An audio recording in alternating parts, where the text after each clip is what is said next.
Good morning students. Today we are reading 6th class English subject के अंदर lesson चल रहा है अपना 7। लेसन नंबर 7 है migration and bird ringing. Migration and bird ringing यानी पक्षियों का प्रवास, किस प्रकार से वे अपनी दूरी तय करते हैं, इस प्रकार इस माइग्रेशन के बारे में, बर्ड ऑफ माइग्रेशन के बारे में अध्ययन करेंगे।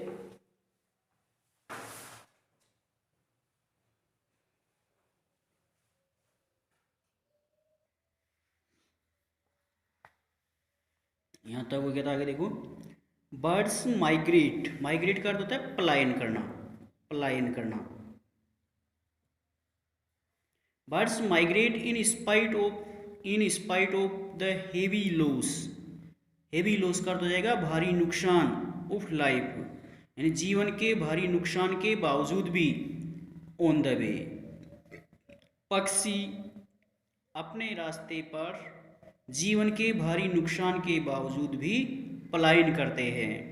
Birds migrate in spite of the heavy loss of life on the way यानी पक्षी रास्ते पर जीवन के भारी नुकसान के बावजूद भी माइग्रेट यानी पलायन करते हैं। प्राइमरीली मुख्य रूप से to escape their bitter cold and limited food supplies. मुख्य रूप से बिटर कोल्ड यानी कड़वी ठंड और सीमित खाद्य आपूर्ति से बचने के लिए वे पलायन करते हैं। Primarily to escape the bitter cold and limited food supplies यानी वे पक्षी मुख्य रूप से कड़वी ठंड और सीमित खाद्य आपूर्ति से बचने के लिए पलायन कर जाते हैं। In the case of water birds यानी जल पक्षियों के मामले में, in the case of water birds जल पक्षियों के मामले में, the food supply disappears all together. Food supply यानी खाद्य आपूर्ति, डिसअपियर यानी गायब हो जाती है, ऑल टुगेदर यानी पूरी तरह से। In the case of water birds जल पक्षियों के मामले में खाद्य आपूर्ति पूरी तरह से गायब हो जाती है। डिसअपियर ऑल टुगेदर जल पक्षियों के मामले में खाद्य आपूर्ति पूरी तरह से गायब हो जाती है। व्हेन द वाटर फ्रीज यानी जब पानी जम जाता है। जब पानी जम जाता है तो जल पक्षियों के मामले में खाद्य आपूर्ति पूरी तरह से गायब हो जाती है।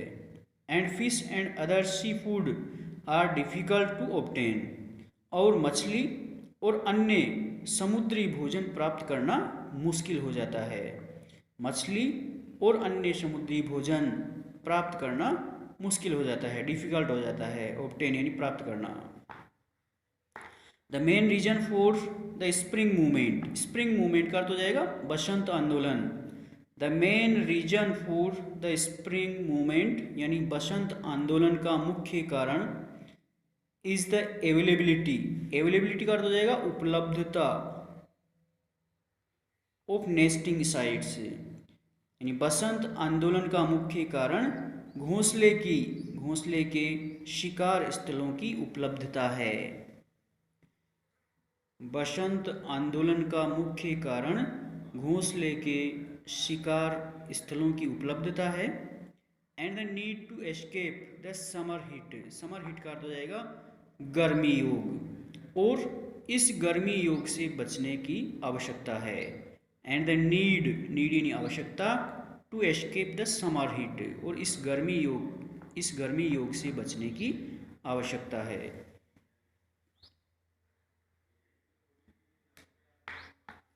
The migration of birds is a fascinating study indeed यानी पक्षियों का प्रवास एक आकर्षक, फैसिनेटिंग अर्थ हो जाएगा आकर्षक, अध्ययन है। इंडीड यानी वास्तव में पक्षियों का प्रवास वास्तव में एक आकर्षक अध्ययन है।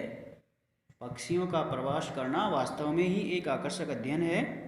And there are still many unsolved problems और वहाँ पर अभी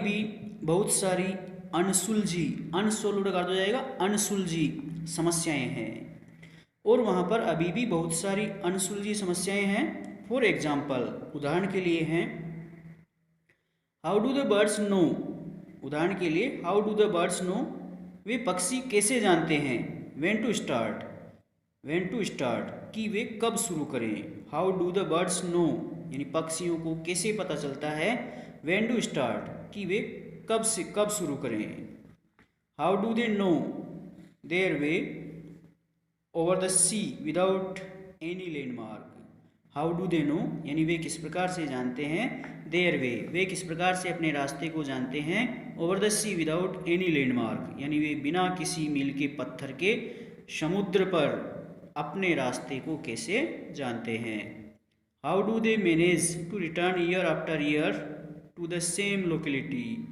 हाउ डू दे मैनेज यानी वे इस प्रकार से कैसे व्यवस्थित हो जाते हैं, अपने आप को कैसे व्यवस्थित कर लेते हैं, टू रिटर्न लौटने में, ईयर आफ्टर ईयर साल दर साल, द सेम लोकेलिटी यानी वे न्यूनतम स्थानों में या अपने स्थानीय परिवेश के अंदर साल दर साल वापस लौटने में कैसे व्यवस्थित हो जाते हैं, किस प्रकार से व्यवस्था कर लेते हैं।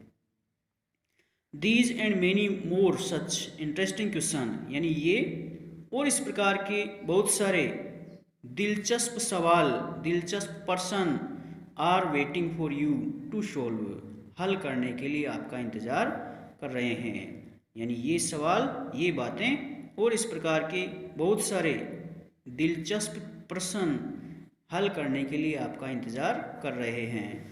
आपका लेसन कंप्लीट हो चुका है, कल इसके क्वेश्चन आंसर बताएंगे, ट्रांसलेशन करनी है आपको।